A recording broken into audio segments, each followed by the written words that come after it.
pothole menace, in fact, has really taken lives of a number of people across these metro cities, and that's why we're here to bring you a quick highlight, taking you through the number of deaths and accidents that have taken place in just the recent past. The last few years, the situation has become a lot more dire, and one can only imagine how angry citizens are, considering that we're all taxpayers.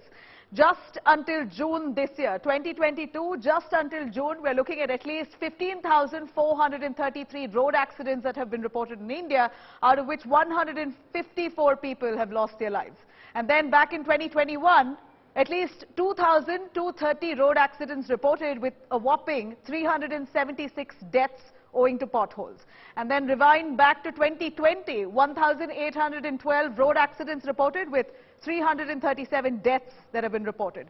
And then going back to 2019, 2,872 road accidents and 470 deaths. So in terms of the road accidents, we're seeing a steady increase over the last few years. Absolutely shameful, considering we were hoping that there would be more international infrastructure when it comes to metro cities as the years go by. But clearly here we are seeing a decline in terms of infrastructure, at least good, healthy infrastructure for people to comply on the streets. Let me cut across to Mustafa Sheikh as well as Shibi Moore. Mustafa joining us from Mumbai, Shibi from Kerala. Mustafa, over to you first. Today we hear that the BMC has cracked down on the Ganesh committee, the Lal Bakcha Raja Ganesh Utsav committee, for carrying out these pompous celebrations, because of whom they believe that at least 180 potholes have been created. So 3.6 lakhs they fined the Lal Bakcha Raja Ganesh Utsav committee. But otherwise, we see rampantly potholes in Mumbai which have not been attended to over the years, and that's claimed many lives. And today when we see the statistics, we are shocked and appalled to see that many lives have been taken away because of mere laxities by the civic body. Tell us, what action is the BMC really taking at this point? Clearly, Nabila, fining Ganesh Utsav Mandals is just one part of the problem, because during the festival they dig up pits which lead to potholes. But other than that, the civic infrastructure has been apathetic in and around Mumbai. Not only potholes, if you see the surfacing of roads, for example, we are in Ballard Pier, and if this is a utility duct, you can see here the tar road, and it's an uneven road, and these are the dangerous patches for a biker, and if you lose balance on this edge, it leads to your fall. And these are such, be it potholes, be it engineering faults like one of these, which are leading to deaths among people who ride bikes especially, and also the four-wheeler accidents which are taking place. So all over Mumbai, because it has rained in the last 4 months, all over Mumbai you will find potholes, you will find uneven roads, you will find the problems in the designing of the roads, leading to bottlenecks, leading to accident spots.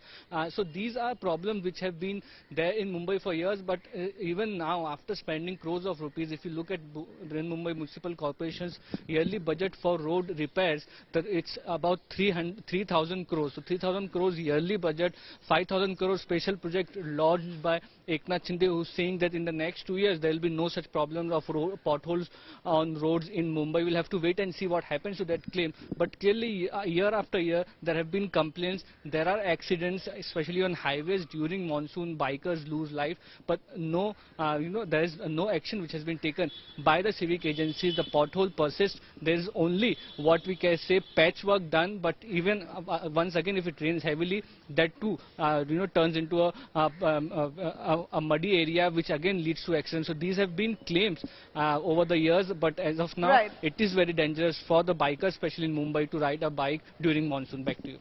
And the irony here is that Mumbai rains almost through the year, and that's a similarity even with coastal Kerala as well, Shibi. Kerala, round the year almost, we're seeing rains there. And despite knowing very well that this is a zone that sees heavy monsoons, the Kerala government, successive governments for that matter, have failed to really act on potholes in their city. And the visual that we saw today of that bride getting onto the streets and doing a photo shoot on pothole-riddled roads came as a huge mockery to the government indeed.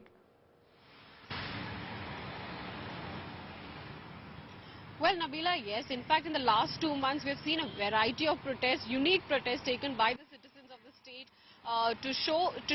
to question the government, like, what are you doing? There are a lot of potholes here, and it's very risky because in the last 2 months, 2 people lost their lives. And in fact, like you mentioned, after Kerala received heavy rainfall in the beginning of August, this issue came to limelight, and right after, once the rainfall came a little down, a person actually lost his life. And then even in fact last week on Friday, another person, after battling for his life for a month, he also lost his life. And in fact, the government has been continuously saying that the problem is with the contractors as well as the National Highway Authorities, because it comes under their control. But the Kerala High Court recently came really heavily on both the government and National Highway Authorities, asking them, what are you doing? People, you're playing with the lives of people. You need to take this issue very seriously and look into the matter. And they also directed the National Highway Authority to take control, to look into all the roads under their control and take immediate measures. In fact, last month we saw protest by a man, he was taking bath in a pothole in front of his MLA in his constituency, saying that what is this, this is, there's water, we can actually grow fish here and all of that. And after that, a poster also sparked controversy when it said that come to theatres even if there are potholes to watch the film. And the latest is the bride taking out. When we spoke to the bride, she said that it was not planned, it was completely unplanned, but when we saw the condition of the road, we were like, let's do this, because we have to use this technique of name and shame here. And absolutely. And I thought, Shivi, that they did a fabulous job in bringing focus and highlighting the civic apathy there in Kerala. Possibly it needed some humor for the authorities to act. And we're really hoping that this has led to the authorities to finally wake up at least. I'm hoping that that road, at least that specific road that she was on, is going to be fixed ASAP.